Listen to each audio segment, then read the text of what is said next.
એમપીના વેપારી અને ગુજરાતના વેપારીમાં શું ફરક છે? હું અહીંયા એમપીમાં એકવાર એક દુકાને લેવા ગયો હતો કોથળા, જે કોન્ક્રીટ પર પલાળીને પાથરવાના હતા, મજબૂત થાય કોન્ક્રીટ એના માટે. તો એ દુકાન પર અમે પહોંચ્યા, થોડી ભીડ હતી. પછી થોડી વાર વેટ કર્યો.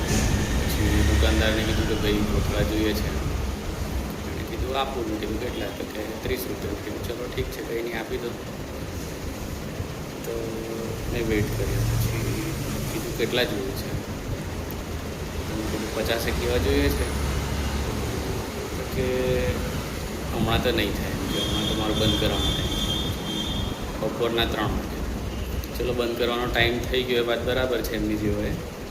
પણ 5-10 મિનિટથી હું ઊભો હતો ત્યારે જ એણે કહી દીધું હતું કે ભાઈ પછી આવજો, કાલે આવજો. મેં ઓલરેડી દૂરથી આવ્યો હતો. મેં એણે કીધું ભાઈ હું દૂરથી આવ્યો છું, તો મને જરાક કરી આપો તો સારું. તો એને થોડું ટણીમાં કીધું કે ભાઈ ના આ ટાઈમ છે મારો, બંધ કરવાનો નહીં, મને કાલે આવજો.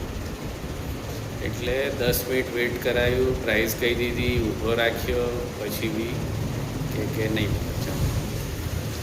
આની જગ્યાએ આપણા ગુજરાતમાં કોઈ હોય તો શટર બંધ કરતો હોય ને આપણે પૂછીએ ને એને કે ભાઈ વસ્તુ જોઈએ છે, આ આપશો કે એમ કે છે, તે માણસ ખોલીને આપશે, પણ જવા નહીં દે માણસને. અહીંયા ઊંધું છે. અહીંયા વેચવાવાળાને એવું લાગે કે હું શેઠ છું એમ. અલગ અલગ છે વસ્તુ. હવે ગુજરાતને એમપી જોઈએ હવે.